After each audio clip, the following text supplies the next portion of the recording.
Y bueno, vamos a dar inicio entonces a este curso tan hermoso que es Hechos de los Apóstoles. ¿Sí? Le podemos decir también, se le llama el libro del Espíritu Santo. Así se le puede llamar también. ¿Por qué? Porque inicia precisamente con el Pentecostés. Y él es el que va a mover la vida de aquellos que van a dar testimonio del resucitado, llamados primera generación. ¿Sí? A los apóstoles y a todas las personas o personajes en las Sagradas Escrituras y en la historia se les llama de primera generación a aquellas personas que conocieron, caminaron y atestiguaron la vida de nuestro Señor Jesucristo, como es el caso primeramente de su Santa Madre, Madre María, su Santo Padre San José, ¿verdad? Y sus apóstoles, así como también sus discípulos. Y que a lo largo de este estudio vamos a ver también que existen mujeres, discípulas y apóstoles, que a veces las damos, no las miramos, ¿no? Pasamos desapercibidas esas mujeres, ¿no? Pero también ya vimos en su momento las mujeres en la Biblia y recalcamos que tanto en el Antiguo Testamento y ahora vamos a ver en el Nuevo Testamento esas mujeres. También en su momento, el año pasado, más o menos por estas fechas, vimos también las mujeres que seguían a Jesús, ¿no? Las mujeres que curó Jesús.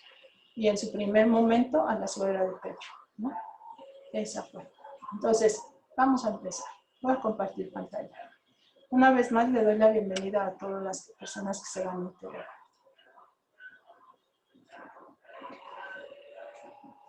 Hechos de los Apóstoles.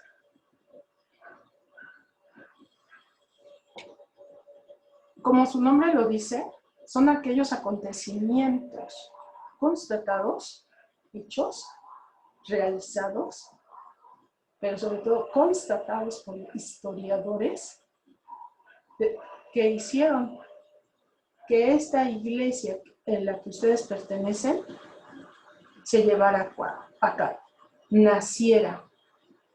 Y es importante, es un libro básico para nosotros los cristianos católicos, para que nos demos cuenta la forma en la cual se hizo una nueva iglesia. ¿A costa de qué se hizo esta nueva iglesia? Y cómo 12 personajes fueron capaces de transmitirnos una fe que hasta nuestros días estamos viviendo. La fe en nuestro Señor Jesucristo. En el ungido. Muy bien.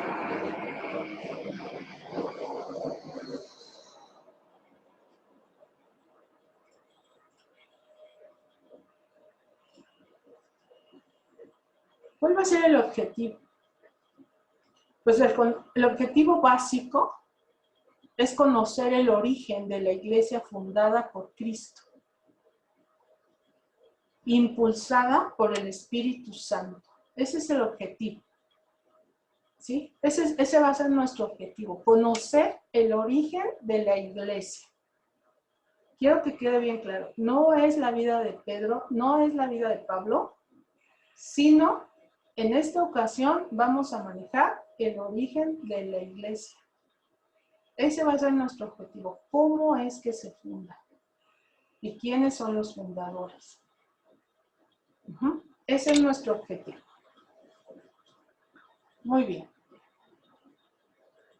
Y para ello, lo vamos a dividir de la siguiente manera. Es un libro, les comentaba yo hace un momento, que se compone de 28 capítulos. En un primer momento, en nuestro estudio, vamos a hablar de una introducción. Tenemos que saber quién lo escribe, para quiénes lo escribe, en qué momento lo escribe. Primero tenemos que hablar del autor, para saber hacia dónde nos va a llevar el autor. Y después, ¿qué quiere transmitir el autor? ¿De qué habla el libro? ¿Sí? Eso es lo que vamos a tratar el día de hoy, de una pequeña introducción, para que posteriormente entremos, ahora sí, al conocimiento del libro. El estudio del libro lo vamos a manejar en 4 etapas. Cada etapa va a tener una duración aproximada, amén de la primera que es muy corta, es capítulo 1, versículo del 1 al 12. Esa va a ser muy poquita, quizás lo alcancemos a ver hoy. Pero ya Jerusalén, si ustedes ven, cuando yo vea Jerusalén, Antioquía, Asia Menor y Grecia, Jerusalén, Roma, ¿sí? Ya son capítulos más, contienen capítulos más extensos, ¿no? Por ejemplo, si yo voy a hablar de Jerusalén, la etapa de la iglesia en Jerusalén, yo voy a ver del capítulo 1, versículo 12, al capítulo 7. Por lo tanto, eso me va a llevar 2 o 3 sesiones. La iglesia en Antioquía, 2 capítulos. Probablemente me lleve o nos llevemos una sesión nada más, o 2 sesiones, dependiendo de cómo vayamos con Jerusalén, ¿no? Asia Menor y Grecia, fíjense, son 7 capítulos. Jerusalén, de Jerusalén a Roma, 7 capítulos. Entonces, cada sección que yo estoy subdividiendo el libro, pues no nos va a llevar una sesión, nos van a llevar una serie de sesiones. ¿De qué depende cuánto caminemos o cuánto profundicemos? Pues será cuestión del grupo, como siempre lo hemos manejado. Que el grupo se comprometa a leer previo al tema y poder aportar al tema, para que no sea nada más un monólogo, sino que sea una lluvia de ideas, tanto de su parte como de la mía. ¿De acuerdo? Entonces, el curso se va a dividir en una introducción, primeramente, después vamos a analizar la promesa de nuestro Señor Jesucristo al pueblo, de la humanidad entera. Después, la forma en la cual la iglesia se va a ir extendiendo hasta Roma. En un primer momento, la iglesia nace en Jerusalén. Después se va a ir a Antioquía, van a empezar a caminar los apóstoles a propagar el evangelio. A Antioquía. De ahí se van a ir a Asia Menor y Grecia. Pues para de Grecia regresar a Jerusalén y de Jerusalén a Roma. Definitivamente sí estoy hablando de los viajes de Pablo. Definitivamente. Son los viajes que hace Pablo. En Jerusalén lo apresan y lo llevan a Roma preso. Pero en Roma también él predica el evangelio. Entonces, esas son las etapas que vamos a manejar en este curso. Esa es la forma en la cual lo vamos a subdividir. Esta promesa empieza con la ascensión del Señor a los cielos. Y lo decimos en el credo. Está sentado a la derecha del Padre. Es una promesa que ahorita vamos a ver. Con esa promesa vamos a empezar el curso. Pero también hay una petición de Jesús a sus discípulos. Ustedes serán mis testigos en Jerusalén, Judea, Samaria y hasta los confines de la tierra. Es una petición que le hace nuestro Señor a sus discípulos. Y lo podemos ver. Serán mis testigos desde Jerusalén, Judea, estamos todavía en Palestina, Samaria, al norte, y luego dice hasta los confines del mundo. En ese momento histórico, el confín del mundo era el imperio, Roma, donde estaba el emperador. Ese era el confín del mundo. Pero esta petición no se queda con los apóstoles, tiene que continuar. Entonces, nosotros, como testigos también de las Sagradas Escrituras, ahora, como bautizados, ¿sí?, tenemos la obligación de hablar del Evangelio a nuestros hermanos, que conozcan o no conozcan a nuestro Señor Jesucristo. ¿Sí? Tenemos que dar testimonio también de lo que nosotros conocemos de nuestro Señor Jesucristo. Este es el panorama que nos espera. Yo espero en Dios que lo logremos, ¿verdad? Que lo logremos y que, vaya, pues, nos dé Dios el tiempo y nos dé Dios la perseverancia, ¿no? Para que en su momento logremos los objetivos fijados. Les vuelvo a repetir, es un curso muy pesado, sí, es pesado, y es un curso que requiere un compromiso. Vale, hasta aquí, ¿tienen alguna duda?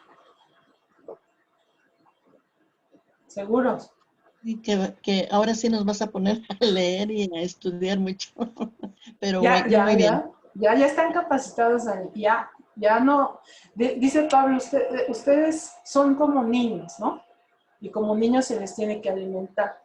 Ustedes ya no son niños, porque ya tienen casi un año de preparación, ¿no? O más, Abby tiene más de un año, Ruth ni se diga, ¿no? Tris también, o sea, aquí hay personas, René, Lore, que tienen mucho más tiempo de preparación, Lucy, señor Manuel, varios de nosotros, ¿no? El simple hecho de ir a misa y poner atención a lo que está diciendo,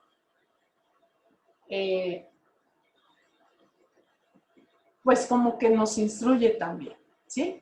Me está diciendo ahorita que no se escucha bien. ¿Sí? ¿Se escucha bien o no? Sí, se oye un poquito ronquito. Como que pasa o a veces hay como un sonido así de fondo. Sí. Es la hora de los aviones. ¿No? Es la hora de los aviones. Entonces, sí. Ve que así nos pasa, ¿no?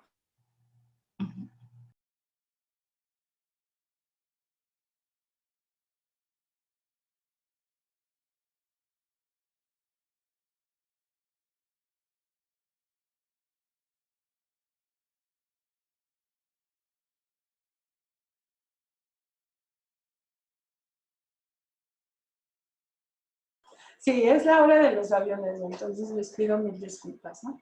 Vale.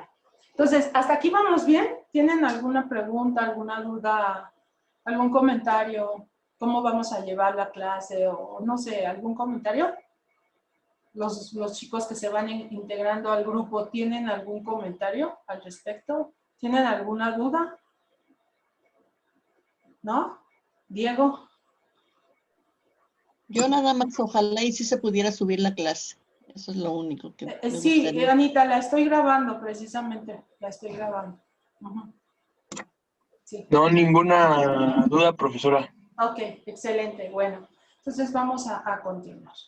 Vamos a continuar. Aquí vamos. Entonces, esto es el esquema del curso. Y vamos a dar inicio con la introducción. A mí me encantaron estas manos, la verdad.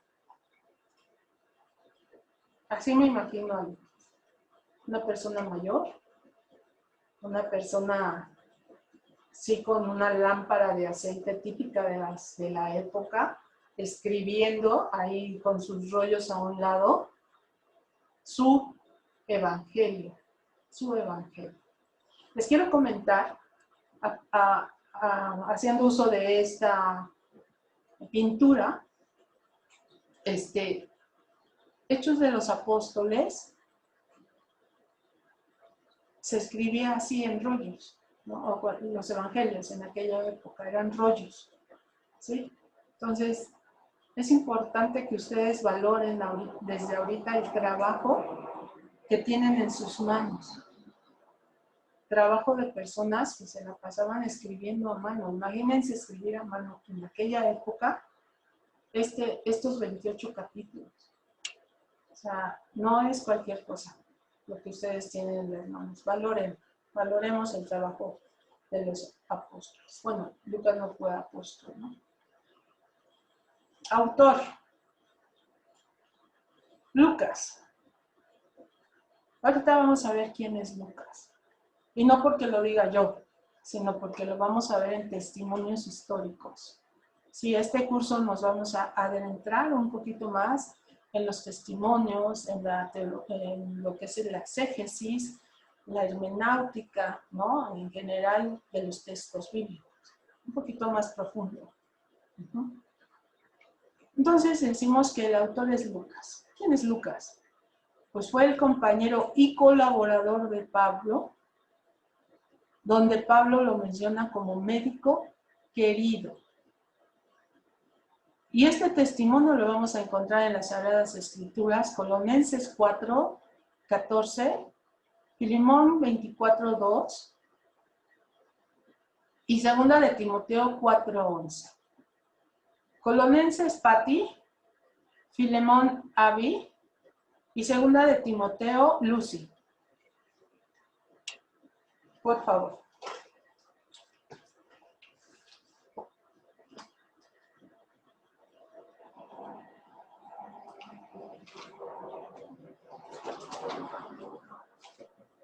Colosenses 4:14. 4:14. Los saludan Lucas, el médico querido, y Dimas. Ahí está, ¿no? ¿Quién es Lucas? Es el médico querido. Y lo descubrimos por una carta de Pablo a los colosenses. Filemón, por favor. Habla.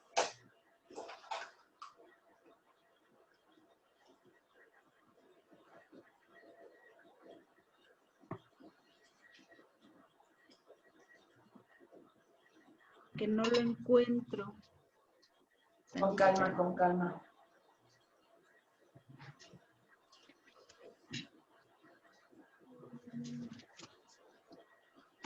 Lucy, ¿ya tiene Timoteo?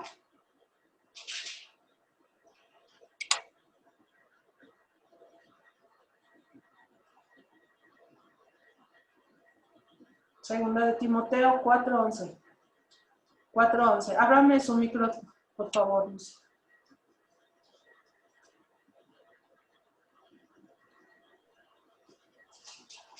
Ábrame su micro, Lucy.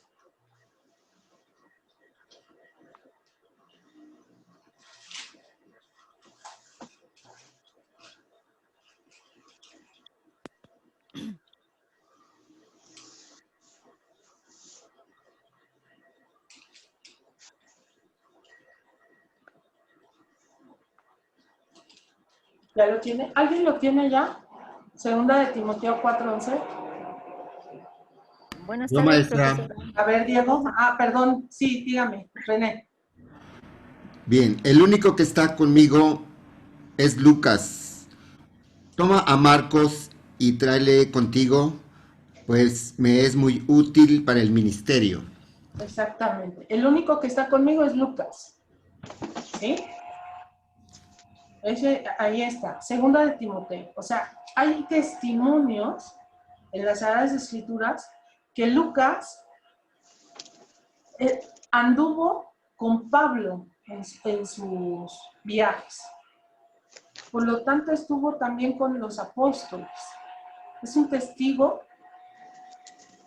de ellos. Vamos a continuar. La de Filemón nada más es 24 porque ese 2 no es. Ok, a ver. Ajá. A ver, la escucho. Marcos, Aristarco, Dimas y Lucas. Y Lucas. Ok, ahí está. Ahí está otro testimonio de que Pablo lo menciona. Pablo lo menciona. Entonces, existe. Este personaje existe. ¿Y qué nos dicen? Que es médico. Es un médico. Y aparte, querido. Es una persona apreciable. Por lo tanto, cuando alguien dice querido, es una persona de confianza. Es una persona cercana. ¿Sí? Su colaborador, su amigo. Lucas, les decía yo, es un cristiano de segunda generación. ¿Qué significa esto? Pues que no conoció a nuestro Señor Jesucristo. No caminó con Él como lo hizo Pedro, como lo hizo Marcos, como lo hicieron los apóstoles. No caminó con Él. Pero conoce a los testigos oculares. Esto es, a los apóstoles. Por eso es de segunda generación. O sea, lo está recibiendo de primera mano. Toda la información que Lucas nos va a manejar, lo está recibiendo de primera mano. Cuando Lucas escribe, es un rollo completo desde el Evangelio hasta este libro que conocemos como Hechos de los Apóstoles. La tradición de la iglesia lo divide, el escrito de Lucas, en Evangelio y en Hechos de los Apóstoles. Pero Lucas propiamente no hace una división, sino que hace una sola obra. Hace una sola obra, pero por el manejo del texto, de lo que maneja el texto, la tradición, los padres de la iglesia van a optar por dividirlo. El Evangelio habla de nuestro Señor Jesucristo y este texto habla de la iglesia, por lo tanto vamos a dividirlo. Evangelio, Hechos de los Apóstoles. Pero propiamente no son dos obras, es una sola obra. Es una sola obra.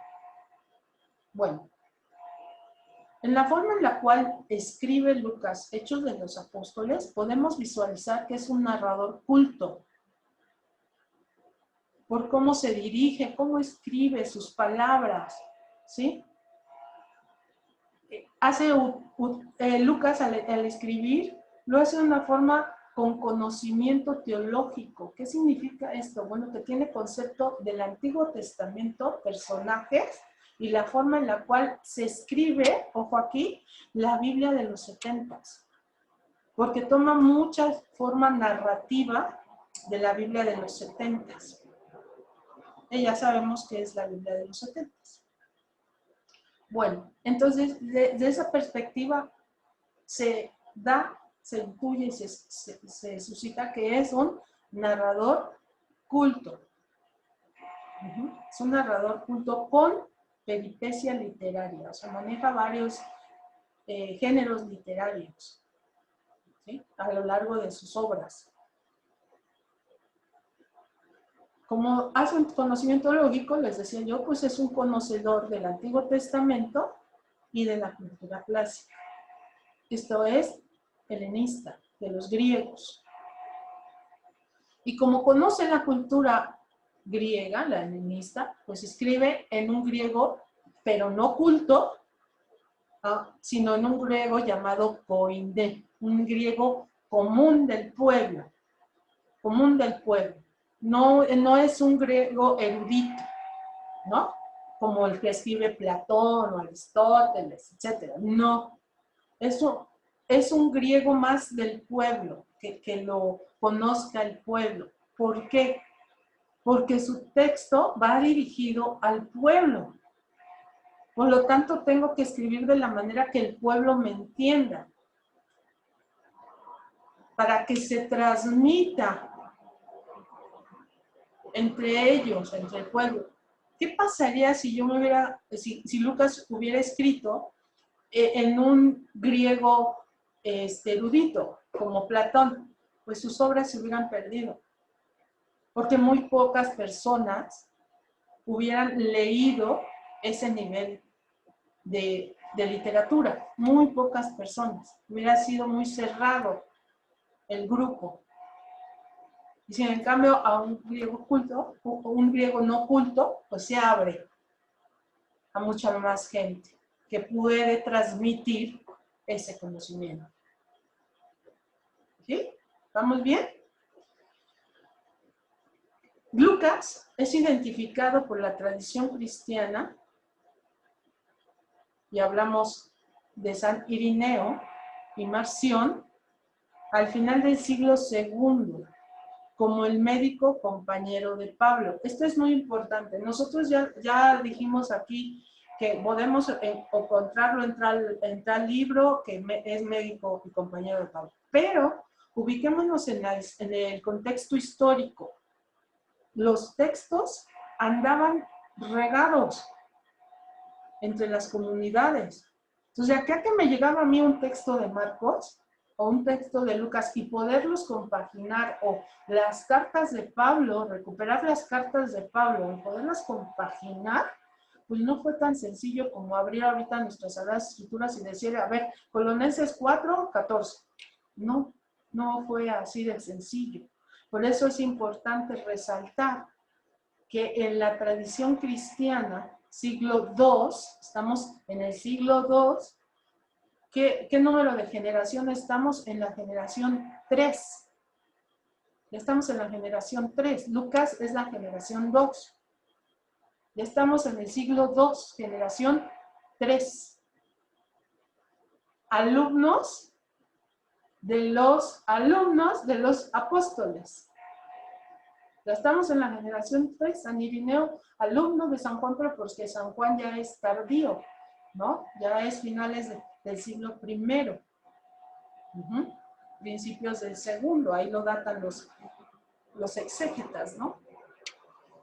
Bueno, esto es muy importante, que ya por miembros de la Iglesia se ha identificado el autor de esta obra literaria. Y que digan ellos, Lucas. Entonces, ya no es porque lo dicen las Sagradas Escrituras que Lucas escribió, no, a ver. ¿Y dónde dice? A lo mejor vino alguien y le puso, pues ponle que se llama Lucas. ¿No? No. Lucas se menciona en las cartas de Pablo y además los padres de la iglesia lo identifican con ese nombre.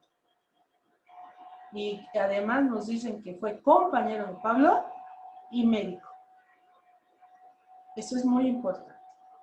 ¿Cómo vamos, chicos? Una pregunta, Dígame. Tere, perdón. Pedro, digamos, se considera como el primer papa, ¿no? El primer obispo papa y el primer, pues, después de Cristo, digamos, el que queda al frente. Después, ¿quién le sigue? Porque si es el siglo II, también así podremos ir pensando en los que quedan al frente. ¿Quiénes son los dos siguientes? No sea malita, lo veremos en su momento, porque no me quiero salir del tema. ¿Sí? Vale. Muy bien. Está bien. Entonces, hasta ahí, hasta esto visto, ¿tienen alguna duda? ¿No? ¿Todos bien? ¿Seguros?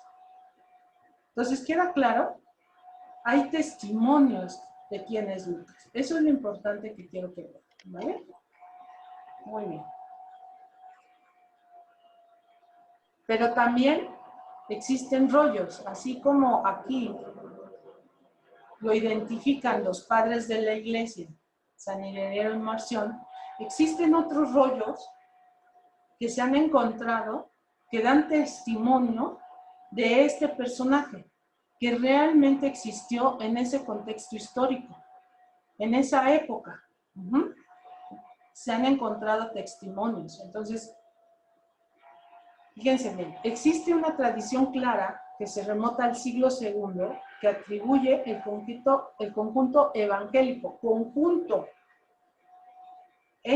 Evangelio y Lucas. O sea, no eran dos obras, era una sola obra.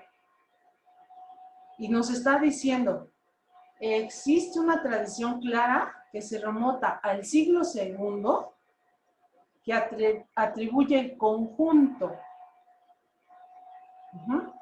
a Lucas, el médico amigo de Pablo. ¿Quiénes son esta tradición? Marción, mediados del siglo II, 150, 130, 160 aproximadamente, adoptó el Evangelio de Lucas como el único evangelio. Fíjense, esto es muy importante, muy importante. Conocía la tradición que atribuía el Evangelio a Lucas, el compañero de Pablo. Entonces, este personaje, Marción, probablemente no conocía otro evangelio, pero, o a lo mejor sí, pero el que adoptó él para propagar el testimonio de que había venido ya el anunciado en el Antiguo Testamento, de que había muerto, que había resucitado, etcétera, fue el de Lucas. Ahí basó su predicación del Evangelio, de la buena noticia. Siglo II. Y él da testimonio, bueno, él dice que sí fue Lucas, compañero de Pablo, el que escribió esta obra literaria. Hay otro testimonio, el canon muratoriano, mediados del siglo II también. Sostiene que Lucas, el amigo de Pablo, escribió el Evangelio y el libro de Hechos. Irineo de León, finales del siglo II, afirma que Lucas, médico y amigo de Pablo, escribió el tercer Evangelio. O sea, hay testimonios de que este Evangelio sí fue escrito por el amigo de Pablo, compañero en sus viajes, llamado Lucas. O sea, este sí es un autor. Lucas sí es el autor de esta obra literaria. Hay otro testimonio, el prólogo antimarcionista, finales del siglo II.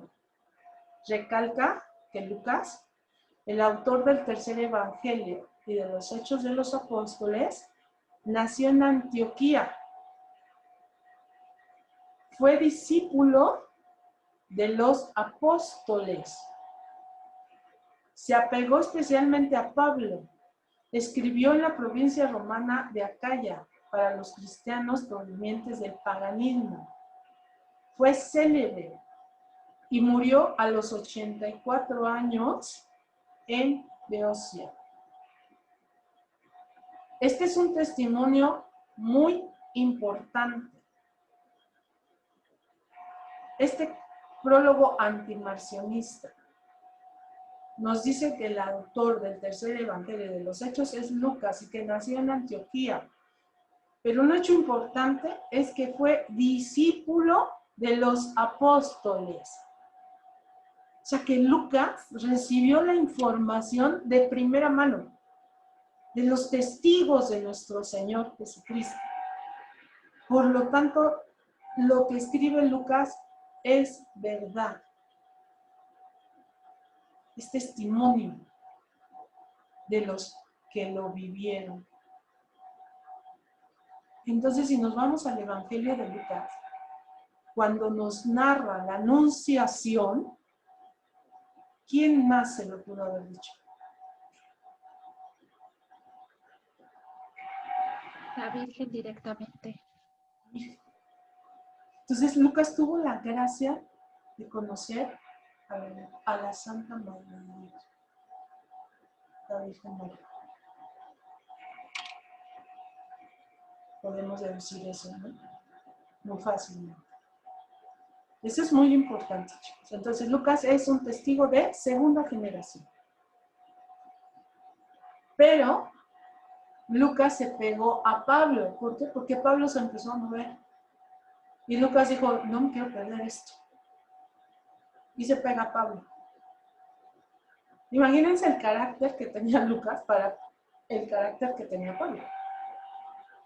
¿No? Han de haber sido así como Muy raro, ¿no? Bueno, etcétera, ¿no? Y que muere, otro dato interesante, a los 84 años de edad. Ese es otro dato interesante. Entonces ya tenemos varios datos del autor de esta obra literaria. Otro testimonio, Tertuliano, relata que Lucas fue compañero de los apóstoles. Compañero. ¿Sí? El otro, el antimarcionista, dice que fue discípulo. Aquí le llama compañero. Pero enfatiza que nunca perteneció al colegio apostólico. Clemente de Alejandría, Orígenes, Eusebio de Cesarea y Jerónimo reiteran la información citada. Padres de la Iglesia. Nada más y nada menos, los padres de la Iglesia, Clemente de Alejandría, Orígenes, gran personaje en nuestra Iglesia, pues dan testimonio de esta información que está citando Tertuliano. Esto es muy importante. Pues ya estamos siendo más informados en nuestro tema. ¿Sí? Entonces, ¿tú por qué me dices que Lucas existió? ¿En qué te basas? Hay escritos. Hay escritos. Hay rollos que lo atestiguan. Y gente con el poderío moral para dar testimonio de lo que estoy diciendo, ¿no? ¿Quiénes? Los padres de la Iglesia. Padres de la Iglesia.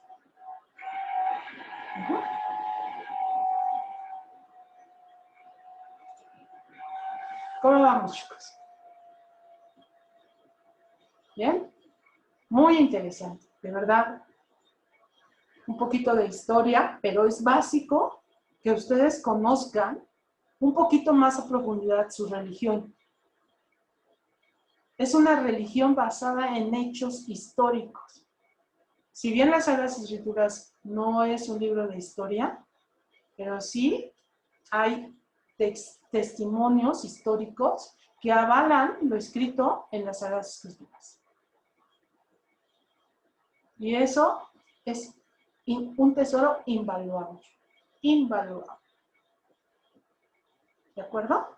Hasta aquí, ¿alguna pregunta, chicos? ¿Duda, comentario? De acuerdo al tema. ¿No? Ok, ¿continuamos? Avi, te veo como con ganas de participar. ¿Sí? Es que empezó a ladrar mi perrito y apagué el micrófono. Es que precisamente me causaba curiosidad esta relación que tenía Lucas con Pablo, o sea, también igual así de cómo sería, a lo mejor Lucas un poco más pasivo para tolerar un poco más el carácter de Pablo. Y ahorita me hace mucha, me cae el 20 en el sentido de que Pablo fue a evangelizar a los paganos, a los pueblos que no eran judíos, y si Pablo tenía ese lenguaje más para los paganos, pues eran ahora sí que la pareja perfecta, ¿no? Así es. Así es.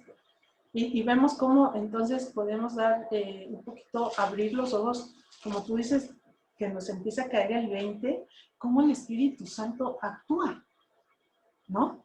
A veces tú dices, pues es que yo quiero estar allá. Pues no, porque tú me sirves más aquí, ¿no? O yo quiero hacer esto, pues no, porque tú me sirves más acá.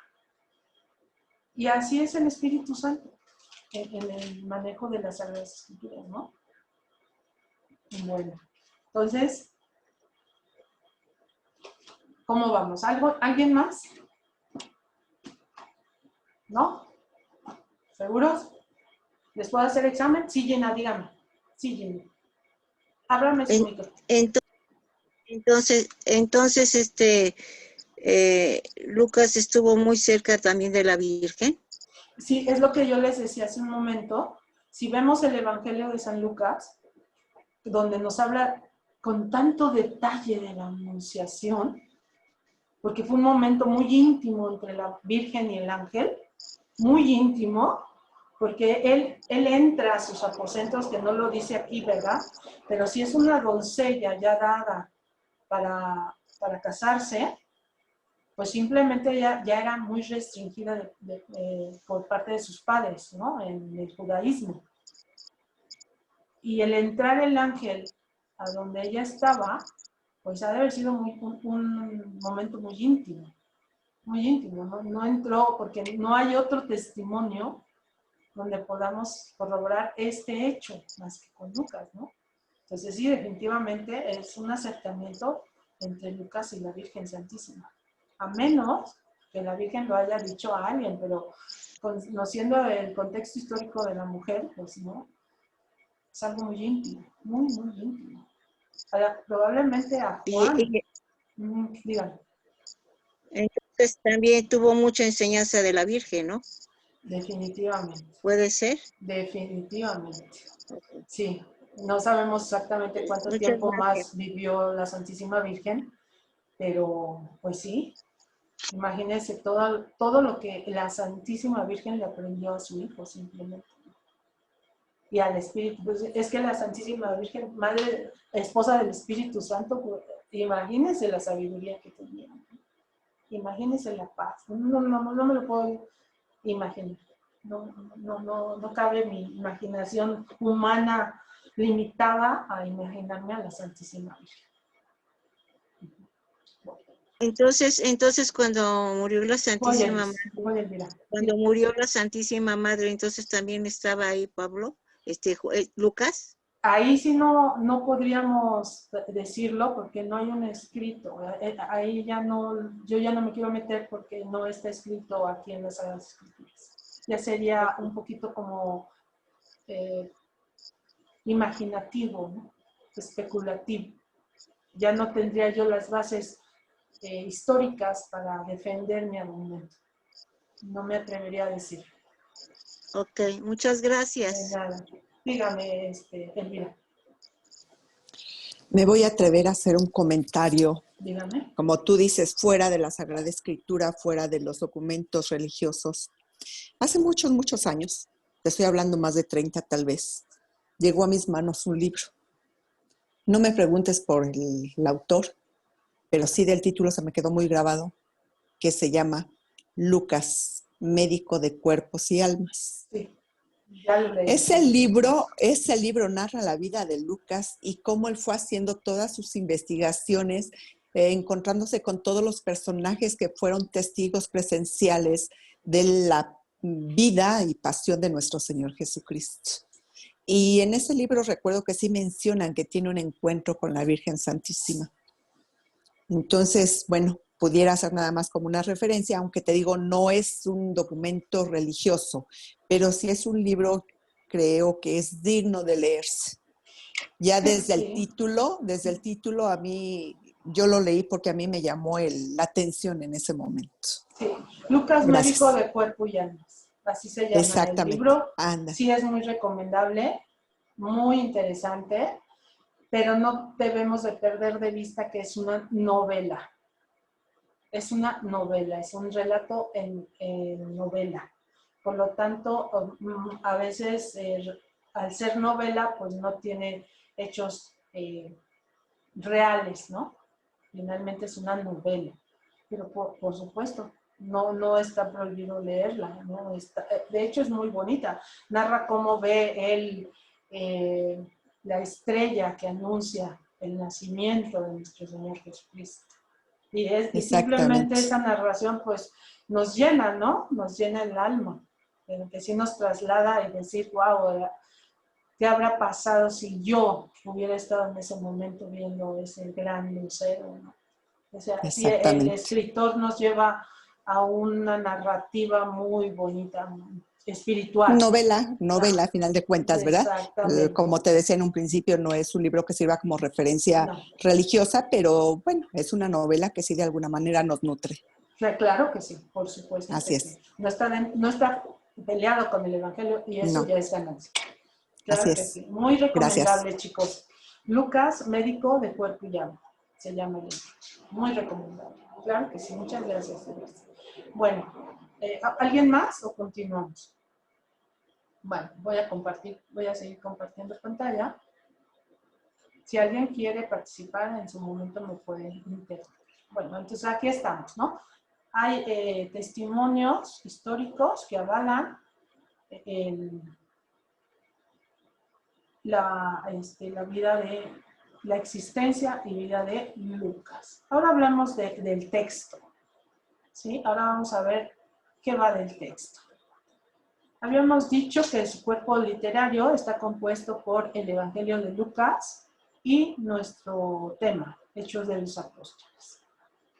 Para escribir este texto, este cuerpo literario, Lucas se sirvió de las narrativas de la comunidad de Jerusalén. ¿Qué quiere decir esto? Pues investigó los hechos y de lo que a él le narraban, empezó a escribir de lo que a él le narraban. Las personas, el pueblo, los que estuvieron, los que le pudieron decir cosas, él empezó a escribir. Obviamente de los apóstoles, definitivamente. Entonces, él se basa en las narrativas. También en las narraciones querigmáticas. Esto es muy importante.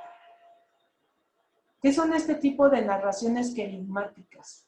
Pues aquellas personas que tuvieron un contacto directo con nuestro Señor Jesucristo, que tuvieron un encuentro cercano, que tuvieron el llamado querigma, el descubrimiento de quién era Jesús. Y en este caso, Pablo. Pero de otros, de Pedro, de Juan, de todos los 12 apóstoles de la Santísima Virgen, por supuesto. Y muy probablemente de aquellos que recibieron algún milagro de nuestro Señor Jesucristo. Ese es el querigma, el encuentro cercano con Dios. De esos también se valió Lucas para escribir su evangelio, ya que de hecho, ¿verdad?, escribe cómo fue que a Pablo se le aparece nuestro Señor en el camino a Damasco. Ese es un encuentro querigmático que lo redacta Lucas. Por eso sus narrativas se basan en las narraciones querigmáticas. Y también se basa en un diario de viaje. Sí, Lucas va escribiendo en un diario lo que va aconteciendo en los viajes con Pablo hasta llegar a Roma. Una vez tenido todo este material, Lucas se pone a escribirlo de una forma ordenada. Ahorita vamos a ver en qué momento dice, y yo me siento a escribirlo de esta manera, ¿no? Muchos y de alguna manera, no sé qué. Vamos a leer Lucas capítulo 1, versículo 1. Del 1 al 4. Lucas capítulo 1, versículo del 1 al 4. Ani, por favor. Sí, voy. Dice, anuncio del nacimiento de Juan el Bautista. No, Lucas, capítulo 1. Lucas. Versículo 1. Y Elvira, ¿me ayuda, por favor? Hechos de los Apóstoles, capítulo 1, versículo 1. Claro. 2. Dice, muchos han tratado de relatar ordenadamente los acontecimientos que se cumplieron entre nosotros, tal como nos fueron transmitidos por aquellos que han sido desde el comienzo testigos oculares y servidores de la palabra. Por eso, después de informarme cuidadosamente de todo desde los orígenes, yo también he decidido escribir para ti, ilustre Teófilo, un relato ordenado a fin de que conozcas bien la solidez de las enseñanzas que has recibido. Fíjense qué bonito, ¿no? Fíjense qué bonito. Este es Lucas capítulo 1, Ani, versículos del 1 al 4. Ahora tú, Ani, Hechos, capítulo 1, versículo 1 y 2. Sí. Voy. Sí. Capítulo 1, ¿qué, perdón? ¿Versículo qué? 1 y 2. Ah, ok. Dice, el primer libro lo escribí, Teófilo, sobre todo lo que Jesús hizo, enseñó desde un principio hasta el día en que, después de haber dado instrucciones por medio del Espíritu Santo a los apóstoles que había elegido, fue llevado al cielo. Fíjense. Gracias, Ani. Gracias, Elvira. Miren, vamos a volverlo a leer. Muchos, estoy en Lucas capítulo 1, versículo 1. Muchos emprendieron la tarea de relatar ordenadamente los acontecimientos que ya tuvieron su plena realización entre nosotros. O sea, no soy el único que está escribiendo. Hay bastantes personas que están escribiendo y buscan ordenar los hechos que ya acontecieron. Es lo que le está diciendo Lucas a Teófilo. ¿Sí? No soy el único, hay varios que están escribiendo. Tal como nos lo transmitieron los que desde el comienzo fueron testigos oculares y después llegaron a ser servidores de la palabra. O sea, Lucas está mencionando a los apóstoles, a los testigos oculares, tal como nos lo transmitieron. O sea, Lucas ya es la segunda generación. Primera generación, los apóstoles. Lucas, la segunda generación.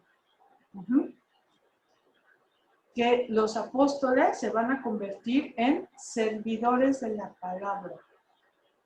O sea, van a transmitir los hechos. También yo, ilustre Teófilo, investigué todo con cuidado, desde sus orígenes. Fíjense, desde sus orígenes. O sea, ¿quién fue Jesús? ¿De dónde vino? Él investigó.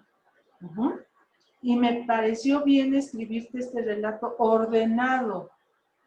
O sea, sí, recupera, como estamos viendo en la pantalla, recupera las narrativas, recupera todos los querigmáticos, los eventos querigmáticos, y de su diario de viaje se sienta y lo pone en orden.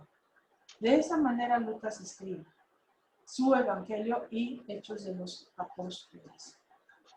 Continúan las Sagradas Escrituras. Para que conozcas, versículo 4, para que conozcas la solidez de las enseñanzas en que fuiste instruido. ¿Qué quiere decir esto? Fíjense, que Teófilo conoce ya el evangelio, que ya tiene una formación cristiana. Pero ahora te voy a dar unos hechos más sólidos.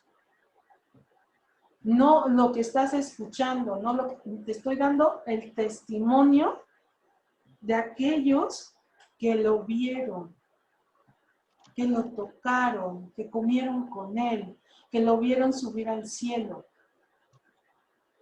Entonces, este evangelio está escrito para gente que ya tiene una preparación cristiana. Para ellos. Porque le está diciendo Teófilo, hijo de Dios. Probablemente bautizado ya. Fíjense todo lo que nos está diciendo en los primeros. Luego me voy a Hechos de los Apóstoles, capítulo 1, versículo 1 y 2. Ilustre Teófilo. En mi primer libro expuse todo lo que Jesús hizo. Aquí ya está la división de la obra literaria. O sea, en la primera obra literaria, Lucas nos va a exponer todo lo que Jesús hizo y enseñó desde el comienzo, hasta el día en que fue llevado al cielo. después de haber instruido por medio del Espíritu Santo a los discípulos que había elegido. ¿Se acuerdan? El curso anterior vimos precisamente cómo Jesús los va llevando de la mano, porque los va a soltar cuando Él regrese a los cielos con su Padre. Entonces, es lo que nos está diciendo Lucas. Y esta es su segunda obra literaria. ¿Cómo vamos? ¿Bien? Entonces, Lucas lo va a escribir con tres herramientas. Las narrativas, las querigmáticas y su diario de viaje. Esas son sus herramientas de escritura para su obra literaria. Y en ¿Nos puede repetir, por favor? Están en la pantalla, Ruth. Narrativas, querigmáticas y un diario de viaje. Gracias. De nada. Y en esta obra literaria expone, desde un punto de vista teológico, la historia de la iglesia primitiva. Así que vamos a ver en un primer momento, en la primera obra literaria, hechos y acontecimientos de nuestro Señor Jesucristo. Y en la segunda obra, la historia de la iglesia primitiva. Como les había yo dicho, escrito en griego koiné. Los destinatarios son comunidades que ya conocen la buena nueva del resucitado y una buena formación cristiana. Sí, porque mientras Lucas está recogiendo los testimonios, sus herramientas con las que va a escribir, pues obviamente los apóstoles ya están trabajando en la iglesia. Cuando entrega Lucas su obra, la iglesia ya se formó, ya está naciendo. Muy probablemente Pablo ya murió. Muy probablemente, cuando Lucas entrega su obra literaria. La cuestión más importante, y se los pongo en rojo, la cuestión más importante para Lucas es mostrar lo insólito que estaba ocurriendo por obra de Dios. Esto es el corazón de la obra de Lucas. Mostrar cómo en ese contexto histórico Dios se estaba manifestando en la tierra, con los hombres, con su pueblo y con todos los personajes y con todos los pueblos en ese contexto histórico. Eso es lo importante. Cómo Dios está cambiando las culturas, la cultura del politeísmo, la cultura de los dioses romanos, la cultura de los dioses griegos, la cultura de los dioses egipcios, cómo Dios está cambiando ese contexto histórico a que todos volteen los ojos al Dios verdadero. Es hermosísimo, por eso se los pongo en rojo. La cuestión más importante para Lucas es mostrar lo insólito, la fuerza, el amor, el cómo Dios estaba en ese momento con los hombres para cambiar todo esto de la humanidad que estaba aconteciendo. Eso es lo que Lucas quiere. La aparición de las comunidades. Cris, ¿me puedes cerrar tu micro, por favor?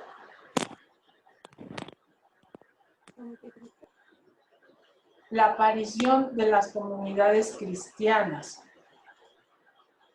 en las nuevas sinagogas, que ahora van a ser las casas. Ya no es una sinagoga judía. Ahora se reúne la nueva comunidad cristiana en las casas.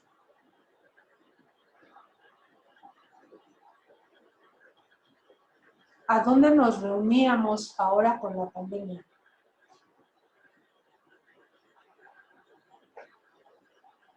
para el rito, para el culto, para orar, para rezar. ¿A dónde nos reuníamos? En las casas. En las casas. Fue un gran aprendizaje de regresar a la iglesia primitiva. Fue un reencuentro con Dios en nuestra comunidad, que es nuestra familia. Entonces, ahí nace la nueva iglesia. Entonces, tendríamos que pensar qué nos dijo Dios en la pandemia. ¿Qué cambio quiere que hagamos como iglesia? Que nos regresó a las casas. ¿Qué cambio quiere? ¿Qué quiere de nosotros? ¿Quiere que regresemos igual a los templos o renovados y cambiados? Dios ha enviado a Jesús de Nazaret, su Hijo, como Mesías o Cristo para Israel y toda la humanidad. Él, Jesús, según las promesas de Dios contenidas en el Antiguo Testamento, ha resucitado y habita en medio de los suyos. Es un Dios vivo. Y no se ha ido. Él cumple sus promesas. Yo estaré con ustedes hasta el final de los tiempos. Pero no están solos. Les dejo mi Espíritu Santo.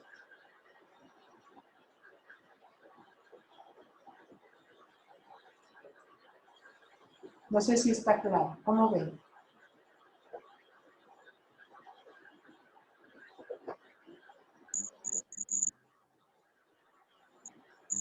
¿Tienen algún comentario a que hacer? ¿Tienen alguna duda?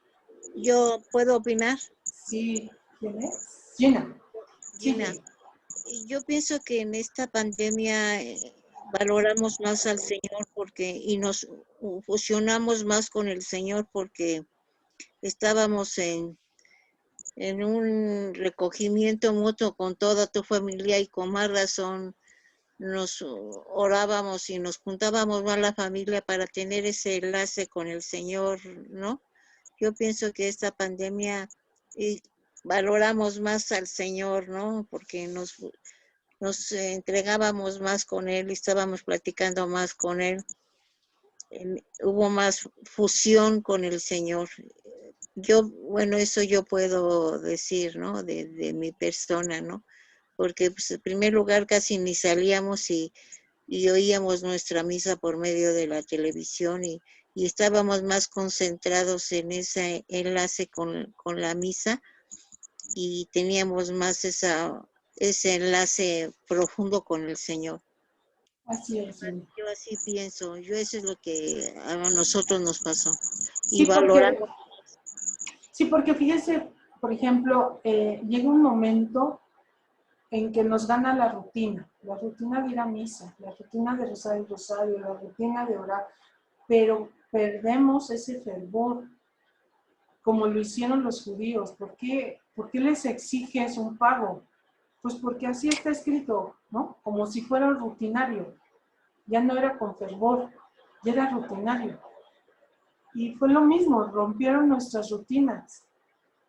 Pero ahora es cuestión de nosotros que cambiemos, que regresemos a los templos renovados, diferentes, que pensemos que la preparación en el día a día es lo que nos va a llevar al encuentro del Señor al final de nuestros días.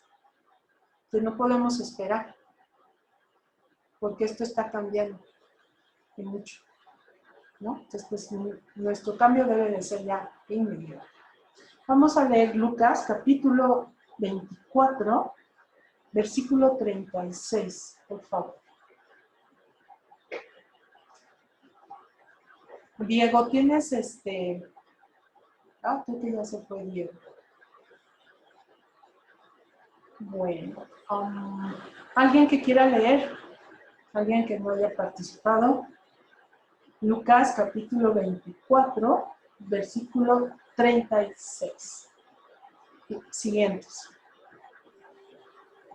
Si me permites, Sí, claro que sí. con gusto lo hago. Adelante. La aparición de Jesús a los apóstoles. Todavía estaban hablando de esto cuando Jesús se apareció en medio de ellos y les dijo: la paz esté con ustedes. Atónitos y llenos de amor, creían ver un espíritu, pero Jesús les preguntó: ¿por qué están turbados si se les presentan esas dudas? Miren mis manos y mis pies, soy yo mismo. Tóquenme y vean. Un espíritu no tiene carne ni huesos, como ven que yo tengo. Y diciendo esto, les mostró sus manos y sus pies. Era tal la alegría y la admiración de los discípulos que se resistían a creer. Pero Jesús les preguntó: ¿tienen aquí algo para comer? Ellos le presentaron un trozo de pescado asado. Él lo tomó y lo comió delante de todos. Voy a interrumpir tantito. Fíjense, aquí tenemos la obra literaria de Lucas respecto al Evangelio, los testimonios de nuestro Señor Jesucristo. Y este es un testimonio que recupera precisamente de los apóstoles. Imagínense cómo los apóstoles le estaban narrando esto. Fíjate que nosotros pensábamos que era un espíritu, pero no. ¿Y cuál es la forma de comprobarles a ellos que no es un espíritu? Los espíritus no comen. Los espíritus no comen. Y él les dice: ¿no tienen un pescado para mí? Porque tóquenme. Soy de carne. Soy hombre. Todavía, así como ustedes me conocieron. Pero Dios me ha resucitado. Fíjense qué cosa, qué testimonio ahorita, ya viendo esta información previa que les di, qué testimonio están dando los apóstoles. Es un resucitado en carne y cuerpo y alma. No es un fantasma. Jesús no es un fantasma. Jesús se sube a los cielos en cuerpo y alma. Y aquí nos lo está dando como testimonio los apóstoles. Por eso yo les decía, Lucas escribe en base a testimonios. Y este es un testimonio. Adelante, por favor. ¿Le sigo? Sí, por favor. Ok. Llegó entonces un miembro del consejo llamado José, hombre recto y justo que había disentido con las decisiones y actitudes de los demás. Era de Arimatea, ciudad de Judea, y esperaba el reino de Dios. Fue a ver a Pilato. No creo que sea Lucas. Sí, estoy en Lucas 23. No, 44 nos quedamos. ¿Por eso es capítulo 23? 24. No, entonces no estoy en el 24. Versículo, perdón, versículo ¿cuál me 44. 44. Ay, me regresé. Sí, tienes razón. Últimas instrucciones de Jesús.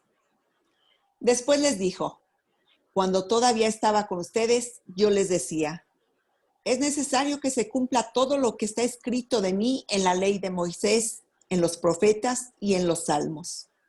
Entonces les abrió la inteligencia para que pudieran comprender las escrituras y añadió: así estaba escrito, el Mesías debía sufrir y resucitar de entre los muertos al tercer día. Y comenzando por Jerusalén, en su nombre debía predicarse a todas las naciones de la conversión para el perdón de los pecados.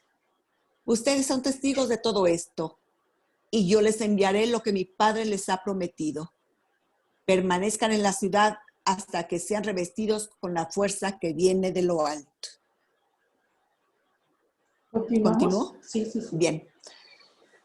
Después Jesús los llevó hasta las proximidades de Betania y elevando las manos, los bendijo. Mientras los bendecía, se separó de ellos y fue llevado al cielo. Los discípulos, que se habían postrado delante de él, volvieron a Jerusalén con gran alegría y permanecían continuamente en el templo alabando a Dios. Fíjense, ellos no renunciaron a su religión, todavía no comprendían. A pesar de que el texto bíblico nos está diciendo que Jesús les pide que estén ahí, les abre el conocimiento, ellos no logran entenderlo.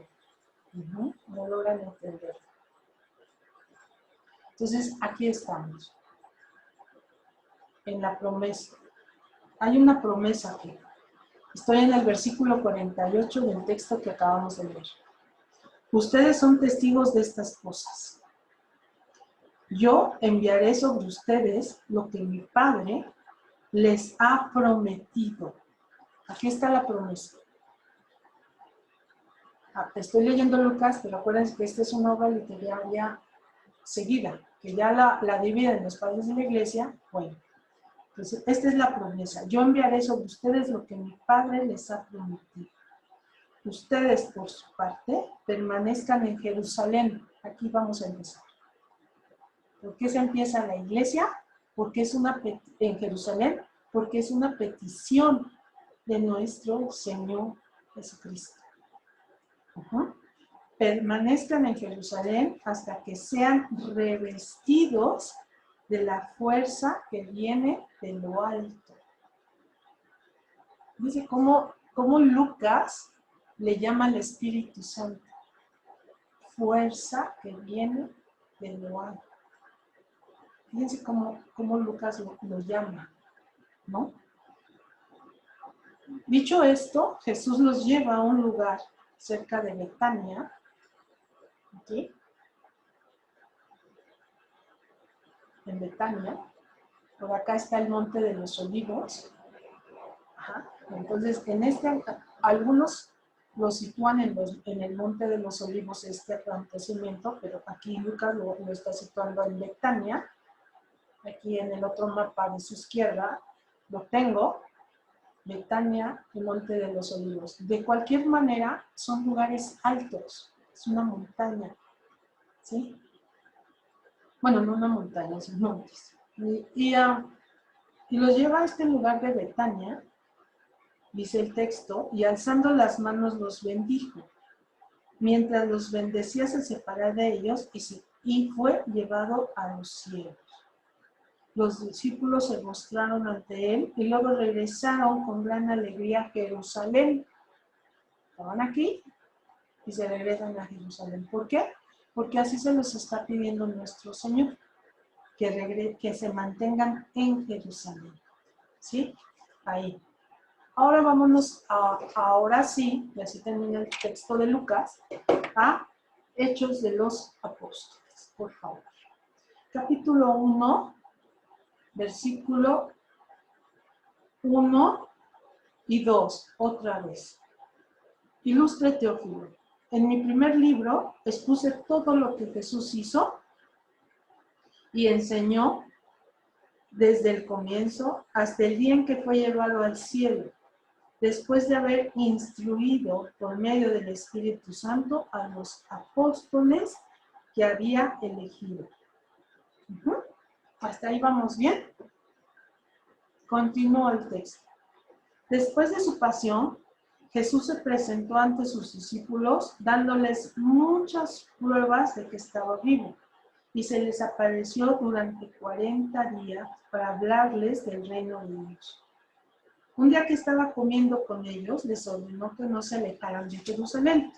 Les dijo, esperen que se cumpla la promesa del Padre de la que ya me oyeron hablar. Aquí estamos. La promesa del Padre de la que ya me oyeron hablar. Que Juan bautizó con agua, pero ustedes serán bautizados con el Espíritu Santo dentro de pocos días.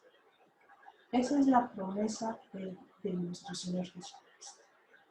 El bautismo con el Espíritu Santo. Los que estaban presentes le preguntaron, Señor, ¿este es el tiempo en el que restaurarás el reino a Israel?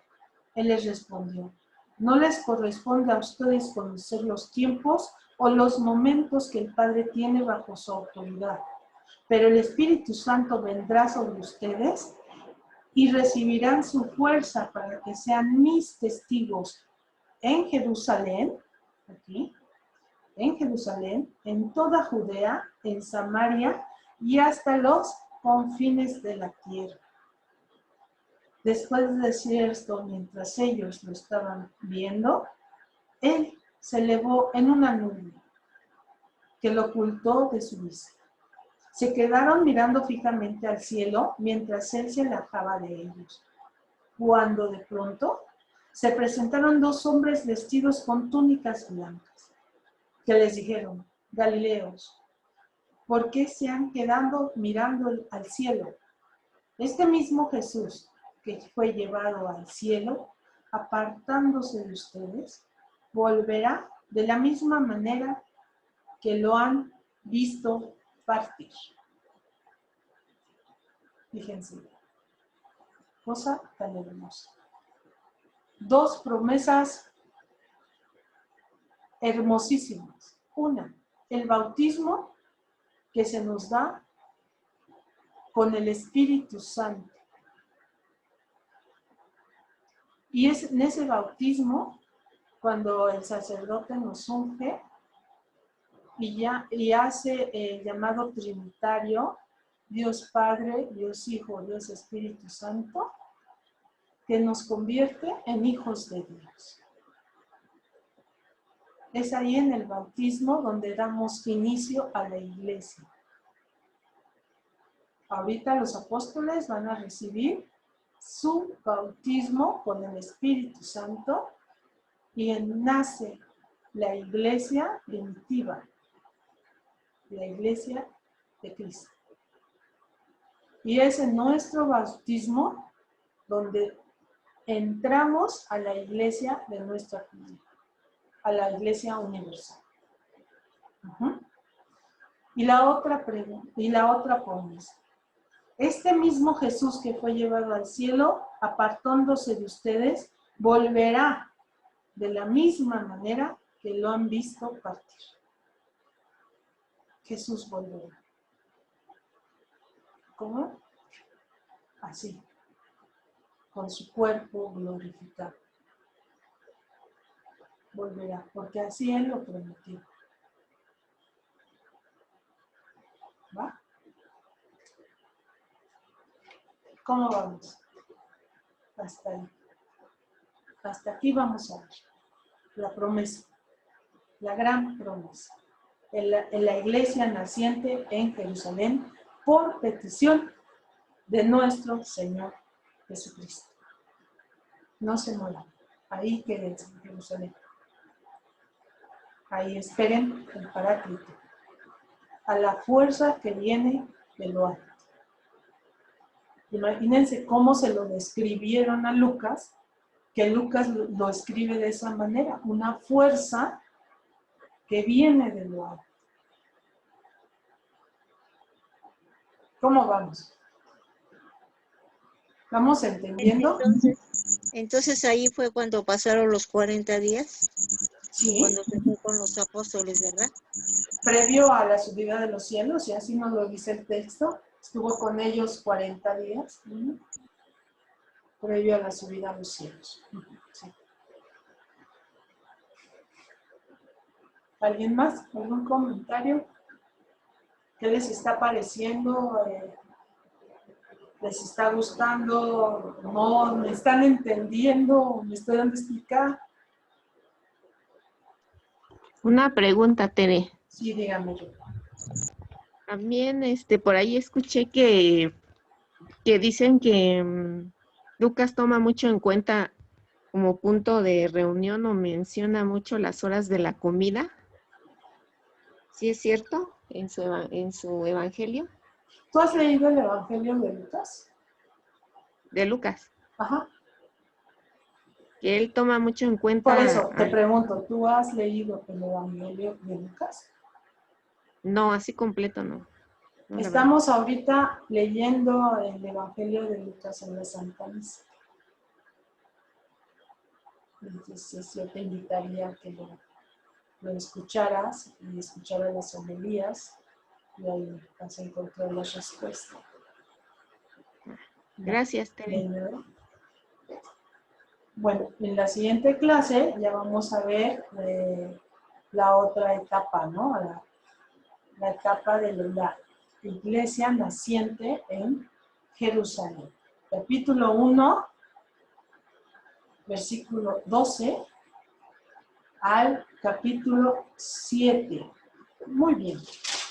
Les voy a pedir de favor que lean, que me hagan favor de leer. Un poquito.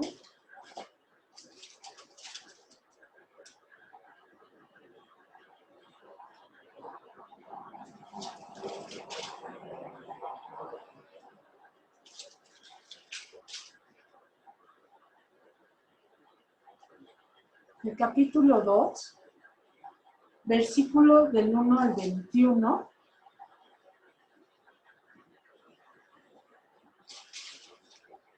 Y el capítulo 3, versículo del 1 al 10. Perdón, ¿qué capítulo? ¿De quién capítulo? Estamos en Hechos, Gina. En Hechos. Ah, ok, perdón. Sí. Ok, perdón. Sí, Gina, no hay problema. Capítulo 2, versículo 1 al 21. Sí, Gina. Y capítulo 3, versículo del 1 al 10. Para la siguiente clase.